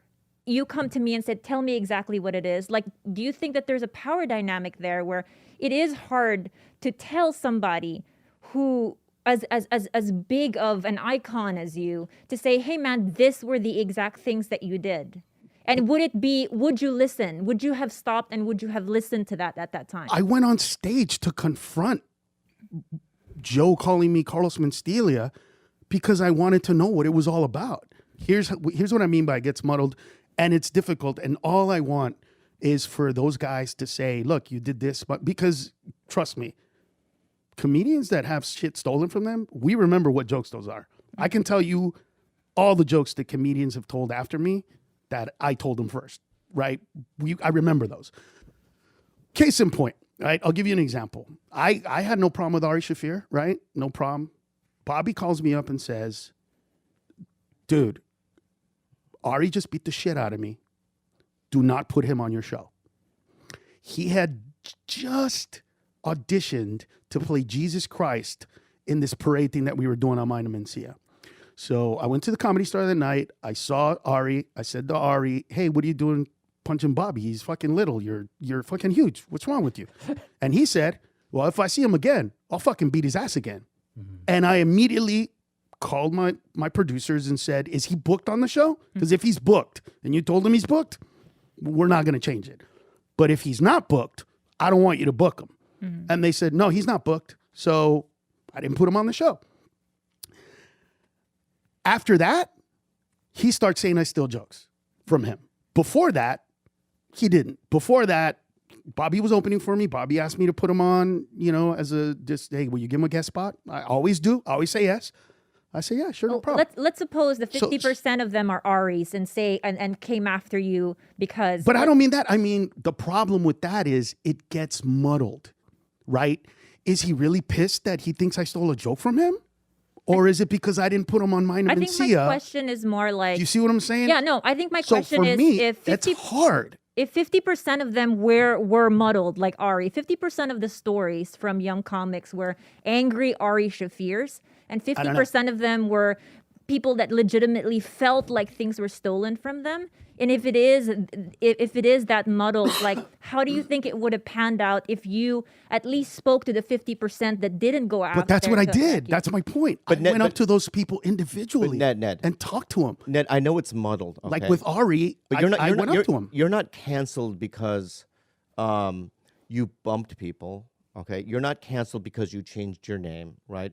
There's one case in point, which is the stealing, is the crux of the whole thing, right? So what I'm saying is that I know it's muddled. It feels like they threw a bunch of shit at the wall. I understand that, but all that other stuff I believe that, by the way. I believe that as well, and that's what stuck. But the thing that is putting you in comedy prison is just the essence of the stealing. That's the real. Yes, root of stealing is such a huge deal for me. It's like rape. But I know. But no. Listen to me. Yeah, you need to understand this. Yeah. And I've never said this to anybody. Okay. When I first started, unlike most comics, and you know this, I didn't have comedy idols. I still don't to this day. They weren't my guys like that. I discovered them when I started doing comedy. So when I first started doing comedy, I was, fuck stealing jokes. I was Charles Cozart for 2 minutes. I was Fred Greenleaf for 38 seconds. I was John Caponera for the other 2 minutes. I was Paul Mooney for 5 minutes. I was those guys. I did what most young people do, emulate somebody and do what they do. That's what I did. So those guys, they have the right to say whatever the fuck they want about me 100%. By the time I met Bobby, I was already myself. I was already turning into me. I had parts of me that sounded like or referenced like or were irreverent like, or there was a lot of Paul Mooney would do like, why do white people act like this, but black people act like that? I did a lot of that, but with the Latino thing, the Mexican thing. So I get that. But by the time Bobby came around, and he knows this, we talked about this stuff. This wasn't something that was like not cognizant. And so whenever I've heard somebody say something about stealing, I wanted to go up to him because to me, when you take a joke that somebody's really worked hard on to create it, because it's fucking hard to write a joke that gets an applause break. That's just fucking hard to do. That's like raping somebody. And whenever I was accused of rape, I went up to that woman and said, hey, man, somebody said I raped you last night. Is that what happened? And she said, no, you didn't rape me. And what you're asking me to do is apologize to all the women I've raped.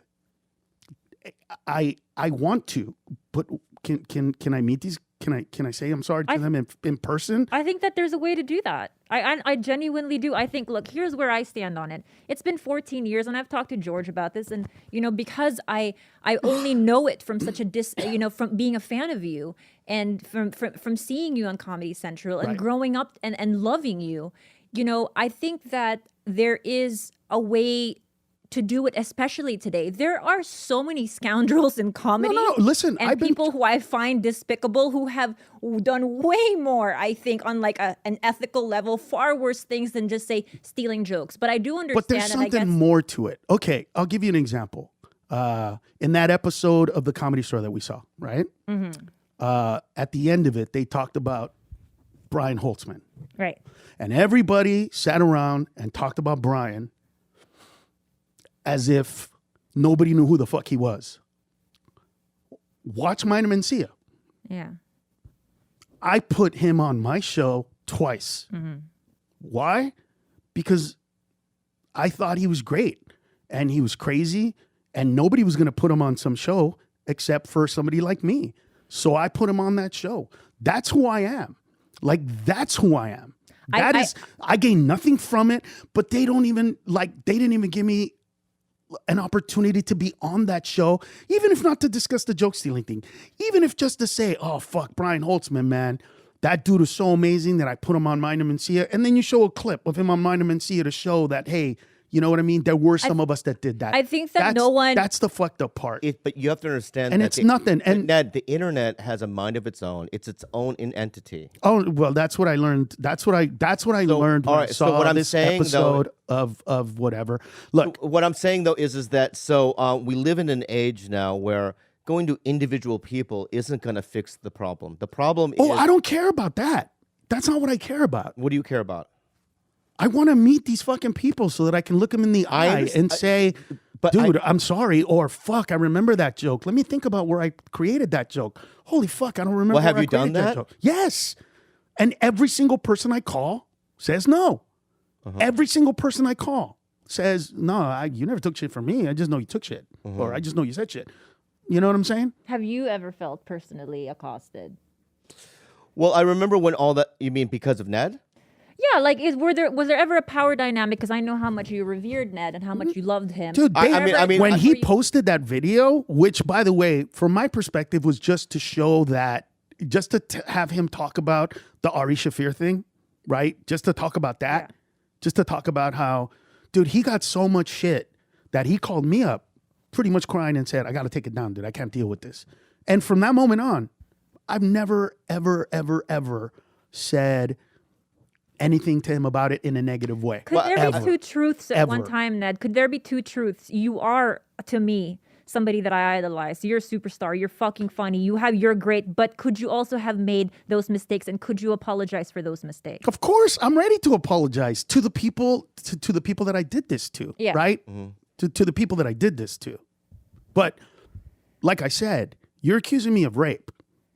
Don't tell me I raped a bunch of chicks and don't have any chicks to tell me that I'm raping them. You know what I'm saying? You gotta give me that, because here's the problem. Every time I say I've recorded all my shows since 1993, Yeah. people get scared. Other comics get scared. They get scared because it's kind of like when you do comedy that is angry, right? Like me and this guy and that guy, you write stuff that comes from a similar perspective because you're pissed, right?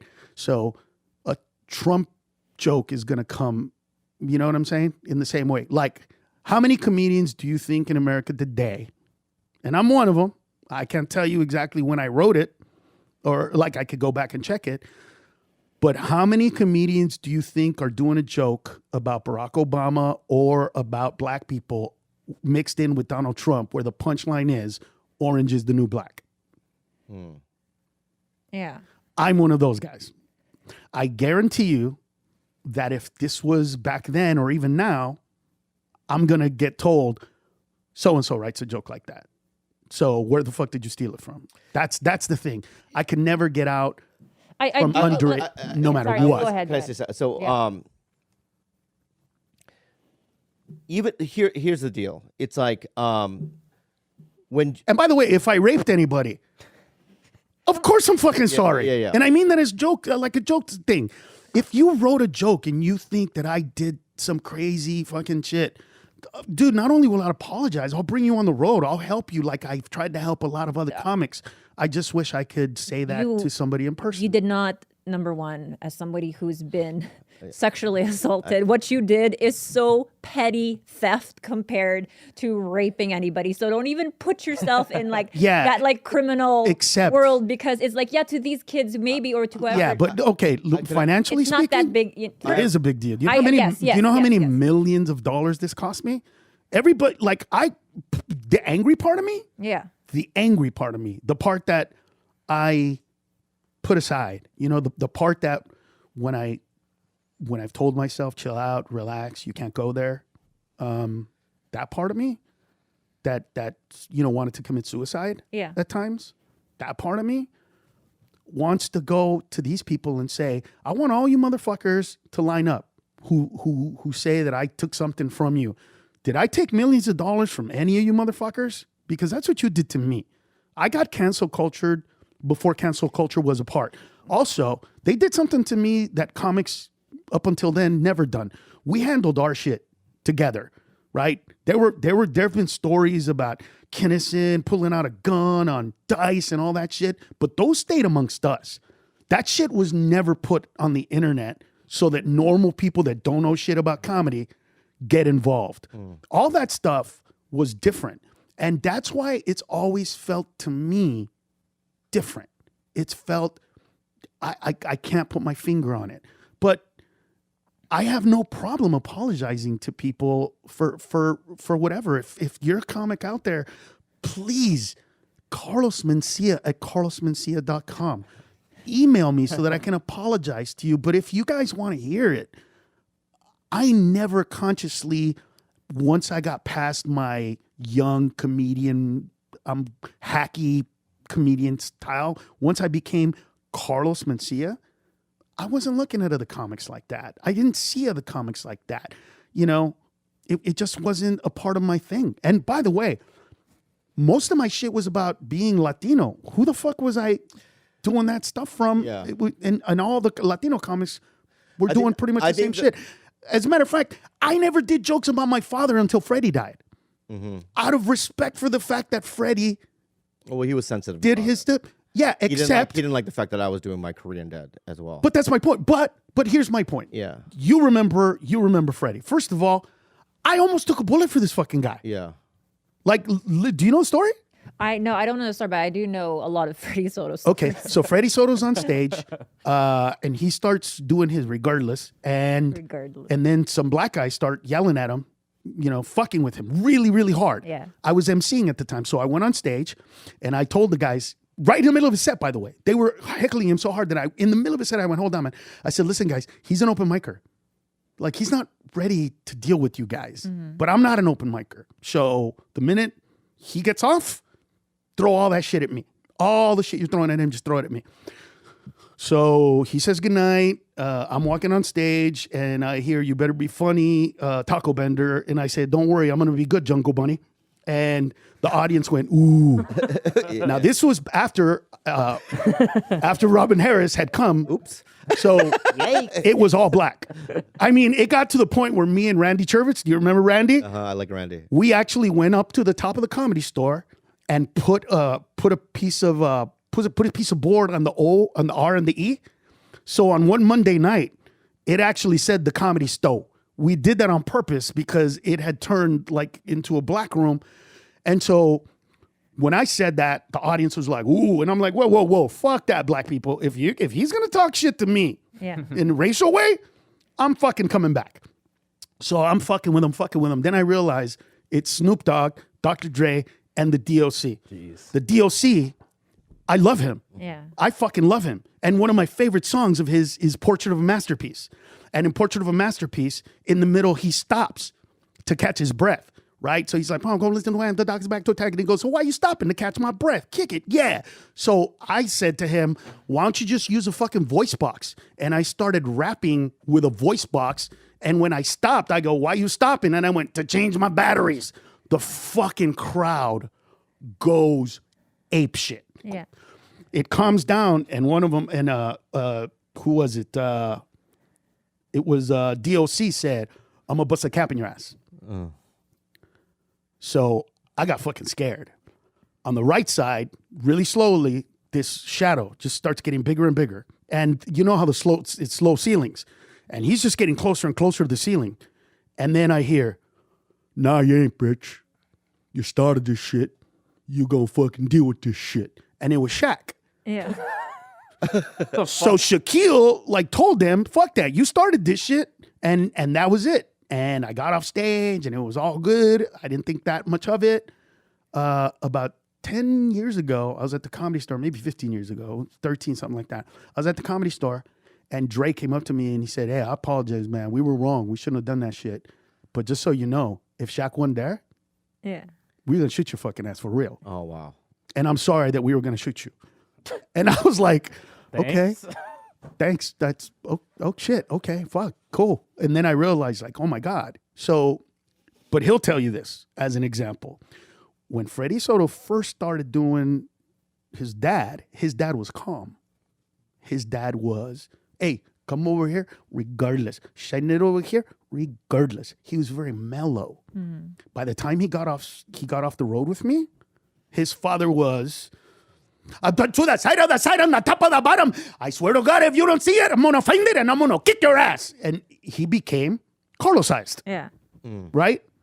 I've never talked about that outside of me and some friends. Why? Because that's what happens. That's not stealing.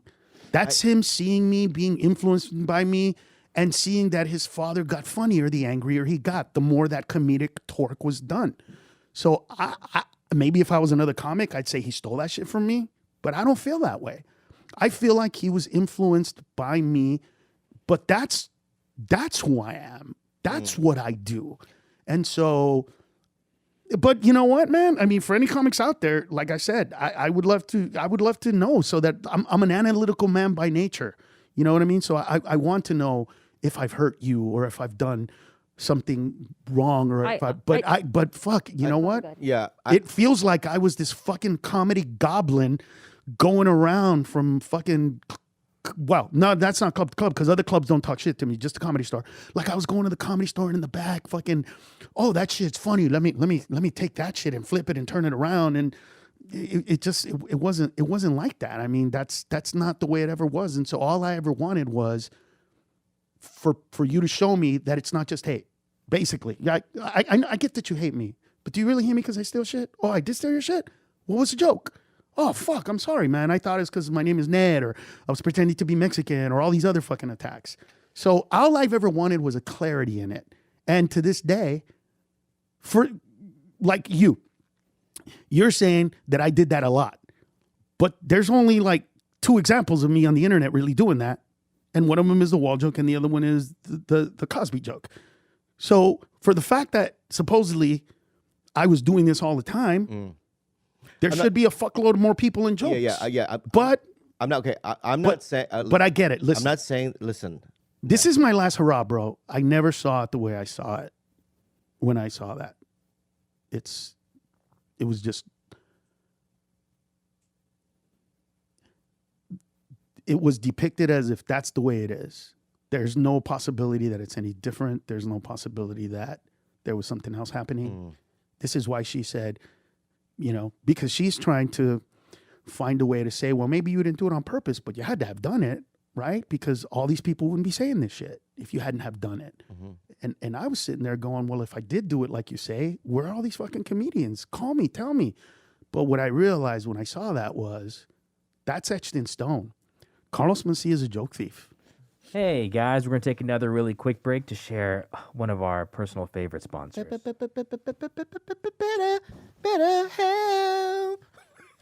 BetterHelp, man. Nothing has helped me more than BetterHelp. Therapy, right? It's the best service out there, baby. Okay? Is there George, let me ask you something. Is there something interfering with your happiness or preventing you from achieving your goals? Yeah. Well, then BetterHelp. I'll tell you this, baby. Ooh. BetterHelp will assess your needs and match you with your own licensed therapist. They're the best in the business. You can start communicating, baby. How long? Stop improvising. You can it's done with you. All right, you can start communicating in under 48 hours. And it's not a crisis line. It's not self-help. It's professional counseling done security online. Don't mock it, bud. Go ahead, babe. George, the service is available for clients worldwide. Yep. You can log into your account anytime and send a message to your counselor. You can get timely and thoughtful responses. Plus, you can schedule weekly video or phone sessions so you won't ever have to sit in an uncomfortable waiting room as with traditional therapy. Let me ask you something, George. All right. Let me guess. The service, where is it available? Do you know? Don't answer. I don't want you to talk. Oh, Don't improvise. Right? Don't improvise. where? Don't even say that. Improvise. Clients worldwide did. BetterHelp is committed to facilitating great therapeutic matches so they make it easy and free to change counselors if needed, which is a very important feature in case you're somebody that feels guilt when you don't like the therapist and you want to go switch to a new one. BetterHelp makes it easy to do that. So you do get your perfect match. I know they do. BetterHelp wants you to start living a happier life today. Visit their website and read their testimonials that are posted daily. Visit BetterHelp.com/belly. That's better, H-E-L-P, and join over 1 million people taking charge of their mental health with the help of an experienced professional. In fact, so many people have been using BetterHelp that they are recruiting additional counselors in all 50 states. Special offer for TigerBelly listeners. Get 10% off your first month at BetterHelp.com/belly. Enjoy the rest of the show. There has not been one day, not one, where I haven't thought about this or where the internet doesn't have a handful of people, not one, saying shit. What I was about trying to me get stealing at jokes. was there are people like me and fans like me who are able to discern, who don't see someone as a monolith, who doesn't see you and paint you with one brush, with one paint color. There are a lot of people like me who grew up being such fans of yours who, if we, let's say, heard you say, you know what, dude, 14 years ago, I fucked up royally. I haven't done that since, and I want to move on from it. And I would be like, oh my God, I wish I could say Carlos, that. I want to see you every day for the rest of my life. Exactly. And I wish I could say that. I think that you can. But that's not real because I wasn't doing that on a conscious level. In your heart, you don't feel that way. No. I know I wasn't consciously doing that. Yeah. I've asked these guys who I have hurt Yeah. to tell me so that I can, look, when you're following the 12-step program, which you know well, when it comes time to apologizing, you have to apologize to the people that you hurt. Correct. You can't just give a blanket statement and say, I was a drunk and I was an addict and while I did that, I hurt some people. No, you have to call those fucking people. You have to talk to those people. You have to look at those people in the eye and say, I agree. I'm sorry that I did that to you. I'm sorry. That's what I've always wanted, to be able to have that catharsis for myself on behalf of me. Yeah. To say to those guys, like, dude, I never knew that I did that. I'm so fucking sorry. How can I make it up to you? What are you doing right now in your career? Do you want to open for me? Do you want to do some tour dates? What can I do to help? You know what I mean? I don't have a TV show, but you know what I mean? I'm still fucking doing the road. I still do good numbers. You I know, love we're still that. doing like I would, but I love I that. never get that. And I wish that I did. And so a hypothetical apology, I don't have a problem with it. It feels fake. Not to me, but to them. That's always felt fake until now, because now I realize that to a lot of people, I am that, and that's all I am. And no matter what I say, no matter what I do, that's what it is. Well, fuck those people. But it's difficult because I don't have a problem with you suck, you ain't shit, da da da da da da da da da. It doesn't matter. There is no comeback for whose jokes are you telling now? What jokes did you do? Oh, you wrote a new joke? Like, there's no comeback for that. I can't say anything to that. All I can do is read it and try to let it not break my heart, crack my soul, you know? But in my mind, and maybe I'm not seeing the whole picture, but in my mind, I see a path of redemption for you. And I believe in it so strongly. And I think that where it starts is, like you said, individually apologizing, but doing both. Doing the blanket statement anyways, whether you think it's genuine or not, how it lands on people, is we can't control that. But doing both, doing the blanket and then doing this. And then I see somebody that I grew up with making amends, who I know is an amazing performer, and I want to see him up on stage again in the way that he deserves. Yeah, I don't have control over that. Like I said, I've called individuals to apologize. I've called them to say, you know, sorry I bumped you. Sorry I did that. You know what I mean? The Caparillos of the world, you know. But then again, Bobby will tell you, I never went on stage at the time I was supposed to in the first few years of my career before I became Carlos Mencia. I went on stage. Dude, you remember being there till 2:30 in the morning because I had a spot at 10:45 and three people showed up and Martin Lawrence showed up, and that culture was perpetuated though by that next generation, which is you and Griffin. And of course. And not to say that I couldn't wait to bump people, bro. I know the behavior though, but that behavior after you guys left ended. That culture ended. We don't have that culture anymore. Yeah, but I agree. But I feel like the guy who got a toilet plunger in his ass to be an Alpha Beta Kappa, and then all of a sudden I'm like, well, I got a plunger. Whose ass do I get to put this in? And they went, oh, we don't haze anymore. Yeah, we don't do that anymore. And I'm like, well, tell that to my ass, bro, because I want to put this plunger in somebody's ass. Yeah. Do you know what I'm saying? Yeah. Like, dude, you were there. Yeah. How many times did you see me perform after midnight, close to 1, in front of 6 to 8 drunk motherfuckers and kill it? Mm-hmm. And kill it. Yeah. How many times did you see that? A lot. Yeah. Another thing that and listen, I take 100. I want everybody listening to understand. I know I was wrong. I get it. I'm just telling you how it felt at the time. Mm-hmm. Dude, going to the Comedy Store and hearing 6 to 8 comedians in a fucking row complain about the audience size and not give it their best. And then for me to go on at midnight and just rip the fucking crowd apart and then see that blue light turn on and know that I'm going to give that shit back to another comic who's going to come up and say, oh, look at what happened. It was so fucking hard because I wanted that audience to keep laughing. Yeah, it had to do with me being there, but I wanted them to enjoy that laugh. And I fucking knew. He used to hear me say to the audiences, hey, listen, you guys had a great fucking time. You cannot leave. I'm not going to leave. You don't leave. You got to give this next guy a fucking chance. So stay here. And I would literally tell and I would sit right by the stage so that the audience could see that I wasn't leaving. Like I wanted to help them out, but fuck it, dude, it was so hard for me as a guy that was like, the 3 people, they're still here. Let's fucking do it. You know what I mean? And have those other guys do that. okay. It was hard. Look, Ned. And I wasn't right, by the way. I know. I wasn't right. Look, I'm just telling you the way it felt. Let me just say this, okay? This is how, because we have to close out because the ghost is up, and when that ghost is up, we close out. All right, Supposed to be a secret? Yeah, Okay. yeah. Is that the secret? That's a secret. So, this is how I genuinely feel about you. Okay, you obviously, I've said this. You're monumental help in my career, and I really thank you for all the things that you've done. No, just take it. Don't. Do you want me to tell you why I did it? So No, you no. really Let me just finish my blanket statement. Go ahead. Your blanket. Let's do all blanket. Yes, I wanna he'll do a do blanket. blanket. I I'll wanna do do a blanket. You do a statement. blanket. I'll do a nice warm heavy blanket. Yeah, statement.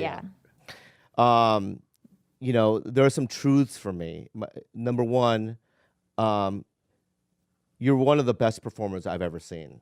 And, you know, when we used to do that Dog House show up in the Bay Area, Yeah. and Chappelle and all these guys would go up before you, and you would be the last guy.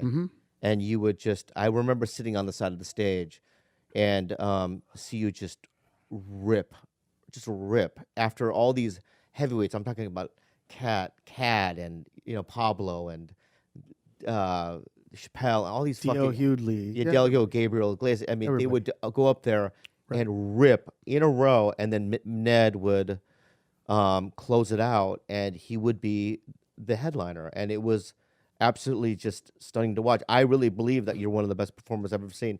I think that I believe that, you know, there are certain things that you didn't consciously or unconsciously do, but I think that there were some, you know, elements of your act that were, you know, too similar to other people's acts. And regardless if you're conscious about it or not, you know, it is what it is, you know, like Trump says. And Okay. no, it is what it is. And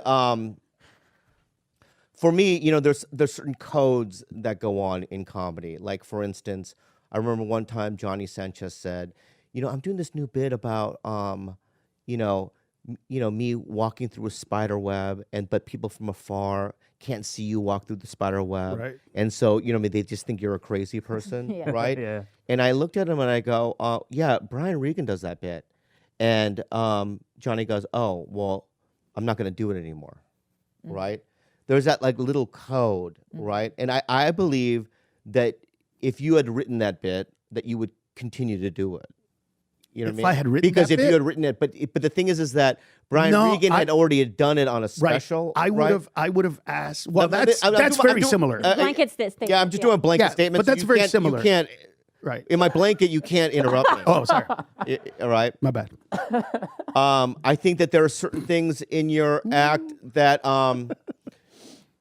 like the Bill Cosby joke. That joke was Bill Cosby's, you know, on, you know, Bill Cosby himself, which is Bill Cosby's special, is like the White Album. It's like one of the most famous specials out there. You did a bit that was a little too similar to that bit. Right. And it's, you know, for me, unarguable, you know, it's unarguable to me, you know. But that being said, you know, there are things that are said about you on the internet that aren't true. Like, for instance, you know, there is this, you know, a narrative that you're like this bad, evil, kind of a guy who is selfish. And for me, I don't see that. I see a guy who's really just, I've seen you help me, Dalia, Coy, you know, Cristela, Trevino, Freddie Soto. I mean, the list goes on, right? And we all came from your school of comedy. I've learned so much by touring with you, you know. Josh You know what- Blue, Leslie. Yeah. I put Leslie on Mine and Mencia before anybody knew who she was. Yeah, I remember that. And so you put my ex-girlfriend Sarah on, remember? Without even auditioning. That's right. Yeah, thank you. Well, Sarah is also really talented. She's very talented. Yeah, but my point though is that, you know, by having you on, I was really nervous about it, you know. And I just feel like, you know, we're just at a point where it might be a situation where it might be, unfixable, which is a sad thing. You know what I mean? I think that it takes more than one conversation, and I think it's going to take multiple Maybe. conversations. Is it my blanket turn? Yeah, go ahead. My blanket term is twofold, and I'm going to preface this by saying that I'm a complete outsider from comedy. I do not know the ethics of the wild, wild west. I don't know. I don't know any of that stuff. All I know is, from my vantage point, these are the two things I believe. I do believe that you were a great man that might have made unconscious mistakes. Unconscious or not, they were mistakes. I also think that people need to get over it because it's been 14 years. Those are the two things that I would like to see merge. I would like to see the apology, and I would like to see a forgiveness. Those are the two things that I would like to see happen because it's 2020, you guys. It's enough. So many other comics have done way fucking worse things, including sexual assault. Yeah. I don't want, why would you not allow somebody back in for something that he's willing to apologize for? That's my blanket. Can I just, let me, I just want to add on that it's a positive thing, okay? Is that is a very good point. When comics get in trouble, right? I remember Dane was accused of, some thievery, Robin Williams, stole. He was one of the biggest absorber charms, and he actually had a hotline where comics could call in and go, he stole this joke from me, and then they would write him a check, right? A lot of these white people, right, they get accused of things, right, and they stay in prison for a week, maybe 6 months, right? So with some of the sexual stuff, you could see a pathway to Louis C.K.'s, return, which is he's slowly doing, right? It is odd to me that that you're in prison for 14 years, right? Without really a lane, to get out, because at the end of the day, I think you were, I think you've been in prison for way too long. That's why it's difficult, because it's coming from somewhere else. Yeah. As well. Yeah. Or Yeah. whatever. Yeah. You know what I mean? Yeah. But think about what you said.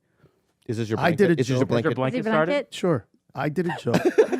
Yeah, I see Casper. Cool. Okay. Okay. I get told, hey, you do a joke that sounds similar to somebody else. And I stopped doing it.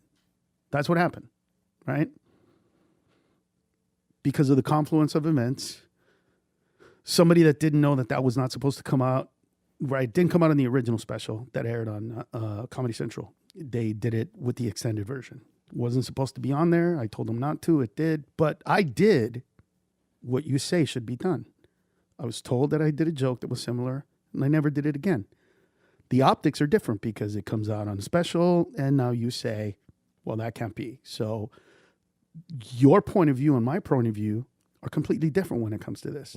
Your point of view is, dude, you did it. I saw it. My point of view is, yeah, on that specific show, on that specific night, I was told you can call him. And I never did the joke after that. That's what I did. Yet, because of the hate, because of me going long, because of other people feeling disrespected by me, because other people feeling that I got too many spots, or that they couldn't fuck with me, or that I had some power that I didn't have. Like somebody said to me the other day that I kicked Joe out of the Comedy Store because I had the power. I'm like, first of all, Mitzi was alive. I don't know if you know anything about Mencia. You can't tell her to do shit at her club. Yeah. So, no, that wasn't me. And second of all, I would never tell them to not do that shit. That was a decision that they made because, from my understanding, we weren't supposed to record at the Comedy Store. And it was put out there. That being said, all I've ever wanted was to meet the people that I hurt so that I could say I'm sorry to them, because that's how I grew up. My brother is an alcoholic. I know the steps. That's what I've always wanted. But that's not who I owe an apology to. Is he recovering, your brother? Yeah, he's 35 years clean. Oh, that's awesome. But that's what I realized today is that's not who I need to do an apology to. Believe it or not. That's not who needs my apology. The internet does. The internet believes that I am this self-centered, egotistical human being who only cares about himself, who goes on long despite anybody else, who changed my name to take advantage of the Mexican thing. Not that my mother who raised me is Mexican. No, that's not it. You know, it's this. The internet believes that I am this person, and there is nothing that can be done. And all I can say with honesty to the internet is, if that was going on at the time, I was completely unaware of it. But if you loved me or you thought I was great and this tarnished it because you feel like I did it, I'm sorry that I made you go through that. Mm-hmm. I'm sorry that was the case. I only wish that I could say with specificity, I'm sorry about these specific things to these specific people. But to those people that felt like I betrayed them, that I wasn't who I am, that I cheated my way to success, that I cheated my way onto the comedy scene, that I didn't have it, that without me stealing jokes, I never would have been where I am, that I stopped other comedians from being great or took their greatness and made it my own. To you, I apologize, because I was never aware that that's what I was doing. It was never a part of who I was. I was always, even during my Mencia, trying really hard to help other comics. There was a mandate on our show. If a comedian goes for the part and an actor goes for the part and they're both the same, always give it to the comedian. Yeah. That's what I was. And, you know, I'm not a kid anymore, but I'm not dead. So, you know, you guys will have the chance to see it all over again. Remember the gay In some pirate way, shape, sketch? or form? Of course. That was fun. Of course. I remember that day. It was you, me, Jamie Kennedy, and Tracy Morgan. Yep. Amy Kennedy. Yeah, it was, what a fun day that was. Yeah, that's what I tried to do. Put comics and give them. Yeah, you know, I've always had. I have crap. I have really fun memories of you back then, and I you know, since the controversy happened 14 years ago, you know, I drifted away from you, Sorry, man. and it sucks. You know, sorry about I did, but I did. I consciously cut ties. I know. You get- stopped. I know. You to stopped.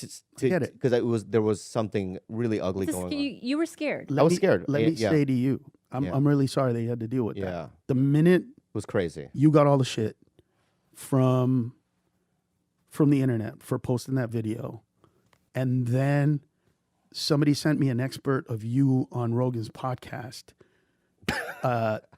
and depicting me putting you on that video as if I was overpowering you from a shitty perspective, I will defend you there. from a Ned. mean perspective, like I was like, you know, it made it seem like I sent thugs to go talk to you when I sent Bert to go talk to you. I will defend you there, absolutely. And Because he knows Albert. And he just by virtue of having lived with him for the past 8 years, when Bobby is backed against a I corner know, and I his know, listen, livelihood, he I will know. do I'm a survivor. anything to survive.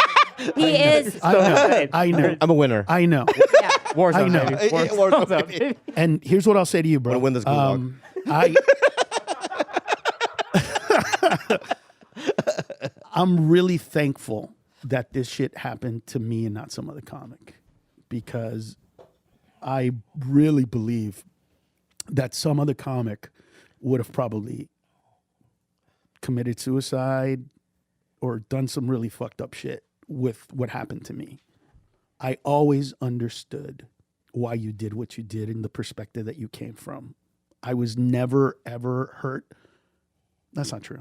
I was never offended, nor did I ever not understand why you chose to do what you do. My only issue with you was always, you've seen me create 20 minutes out of nothing more than once. Mm-hmm. You have seen me look at you while we're listening to a radio station and say, I'm going to make that funny tonight. And you saying, no way. And me doing it. And it has bothered me, or sometimes, that you can see that and know that that's what I do. And then over here think that I literally lifted a bit from an iconic thing that never made sense to me. That doesn't make sense that you know this for a fact. You've seen it. You've seen me do it. And then on the other hand, you go, yeah, but that joke is like, that always made me go, I don't understand why those two can exist in the same world in your head. Could it be that he believes both? That you are an amazing I do writer? believe both. I believe both. Interesting. Yeah, I believe both, and I believe both can exist. Both can exist, but I've never held it against you. Yeah. You have always and will always be. I remember getting the phone call that you crashed, that you flipped the car. Yeah. Oh my God! Didn't you leave And- the car there? Yeah. He left the car there, Oh, and yeah. That one. yeah, That story. And but that's Was a but I never did it. You could have gave me a car that wasn't a stick.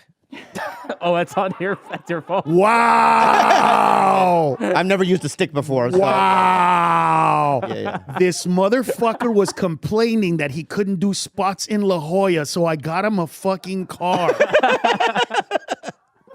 You know what? Gulag, baby. Thank you. Thank you. See, this is all I've ever wanted. Yeah. To have a reason to apologize. I am so sorry that I got you a stick shift. Automatic. What an next time. insensitive human Automatic being next I am to not understand that as an Asian, Yeah. you needed a simpler car to drive. My bad. I am so fucking sorry. But Ned, thank you for coming here, and we want you back. Dude, Yeah. whatever, Yeah, bro. yeah. We could tell different stories. We that are have so many funnier, different stories. funner, that I we also could do, talk about. I also think that this is like not a one conversation, one and done thing. Like I Yeah. think that this is we can. I think there's a way out of this. I think it's gonna Look, take I much time. don't care anymore. I don't care because the hurt's already been done. The pain's already been there. I've tried to apologize. I did to the internet. Mm-hmm. Any individuals call me, text me, whatever. It's open. It's open. You know what I mean? You know and what- by the way, I've talked to Cosby about it. Well, Yeah. on this podcast, on our fans So I did talk to the main guy. Yeah. from prison. No. This was way before. This was way before. You just see Ned and Cosby hands on the wall. yeah. I said, oh, you got accused of rape too? No. I love our fans because at the very least, I can speak for our fan base when I say that they are very open-minded and very forgiving of people's mistakes and faults because they love someone like Bobby and they love someone like me. And we have made so many mistakes over the years and they have rallied behind us anyway. And I can at least speak on their behalf and say that they're going to be open-minded to you being here and hearing you out and all of that. Also, I do as the final closing statement. This has gone way too fucking long. Love you, Bobby. But my final closing statement is what gave me a lot of relief San was poquito ito ya orinen ya. ya. You remember that? I don't know. Yeah. Do you know how much Korean vagina that has gotten me in my life, dude? That one in the Aridang Yeah, song? Oh my I God, used to give it to dude. him. Oh, So when Khalyla and I a couple years ago went to your house for 안녕하세요. that barbecue, Yes. and I saw your son running around having fun, right? It gave me and just seeing everyone there's tacos being made and you have, there was family there, and it felt like it did back in the day, you know what I mean? That it gave me a lot of relief that you have children now, you're a father, and that you have a complete life, and that and I feel like, I don't know your son, but I feel like he seemed like just a very happy kid. I can compartmentalize, yes. Yeah. No, dude. I will end with this. Don't confuse it. Okay. I'm a strong human being and I will overcome anything, but I've only been a comedian my entire life. That's it. That's all I have. Yeah. And for the craft that I have given so much to, that I have dedicated so much of my life to, the thought of if I died right now, my legacy would be what it is. It's not easy. Yeah. It is utterly painful. Yeah. It is my existence. Mm-hmm. It is how I provide for my family. My kid is happy because I take care of him. I take care of him because I do comedy. I tell jokes. I make people laugh. But, to be reminded on a consistent daily basis that part of the world will see me or has seen me up until now, and it's been a long time, in that negative vein. Trust me, bro. The depths of the pain. Dude, listen, I don't think you should air this, but I'm in a vulnerable place. you know that I have some fucked up family and some fucked up friends. I've stopped some of my good friends from doing some fucked up shit to people that talk shit about me. Even that was easy and not easy. Part of me wanted to say, just don't tell me. Yeah. Don't tell me what you're going to do. I don't want to know about it. Yeah, yeah. But if that's what you feel like you got to do, go do it. Yeah, yeah. You know how hard it is to pretend? Oh, man, it ain't shit, dude. What are you talking about? Stop that. Nah, man, I'm good. I'm doing great. We're sold out this weekend, blah, blah, blah. You know what I mean? It's not. It is. Well, let's end it on a lighter note. I'm glad that you and I both have fucked up pandemic bodies. But I love you, dude. I mean, look at our bodies. Look at our bodies. But I just want you to understand that, like, that's real shit, dude. People don't see that. People don't know that. Yeah. People think, you know what I'm saying? So. Anyway. I was just being real with you. And then it goes away, dude. Yeah, and then it it's got like gone. dark. It got too dark for Papa. No, don't get fucking dark. yeah. I told you you might not want to air it. I'm just saying. Yeah. Anyway, you want to do an unhelpful or no? We're good on time. Standing ovation. End it with that. Let's end with that. Yeah, yeah. Let's. Thank Do you remember the song? No, I don't remember. Give Ned a round of applause. You Thank fucking you for piece of shit. Yay. Do you remember it though, for real? I don't remember it. Oh. Maybe I think I remember the chord. That's crazy. You have a memory that's like so. Okay, it was. I'm an Asian that doesn't get good grades. That was one of them. Yeah. One of the verses was I'm an Asian that doesn't get good grades. Yeah. My father's disappointed. Something about your father being disappointed. Yeah. Because you're an underachiever. Another line was you're the only Asian that you know that's not good at math. Yeah. And the only thing you have is stand up. And if they don't give you a standing ovation, Kill myself. you're gonna kill yourself. Yeah. That was Oh, it. I can see that one work. So that was right. Yeah. So I'm gonna kill myself. But And it's then a you go- and slow then you go, song. It's dun, not. dun, It's dun, very dun, slow. dun, dun, dun, Again, Survivor, Gulag shit. Forcing Yeah. people. Gulag, baby. And then it was standing ovation. you And play- he would keep saying standing ovation until he they did it. stood up. Ned, do you play Warzone? Warzone Yeah. on Call of Duty, Call no? of Duty. Call of Duty. Sometimes it's would hard love- for me to play those games because Lucas can't play them yet because they're above 18, and Amy doesn't want him to play those games. So Well, I play every day Warzone. I would love you to get on Warzone so we can go out and do a battle royale together. okay. No, being real, it's fun. All right, let me give it to Lucas first, because he's badass. Like he's literally gamer. Yeah, but it's you, me, somebody else, right? We'll go out into Verdansk. And we Xbox, fight. PlayStation. It's Crossplay. crossplay. PlayStation, Xbox. So what are you playing it on? I play it on a PlayStation. I play it in here, but you could play it on Xbox, and we still play. No. Can I play it on? I'll play it on the computer. You can do it on the computer Right. too. Yeah. Yeah, because But you don't have son, a PlayStation or Xbox? I have both. Go buy it. Of course, I have both. All right, give him another round of applause. I'm not broke, bitch. Jesus fucking Christ. Yo con lo que mala ella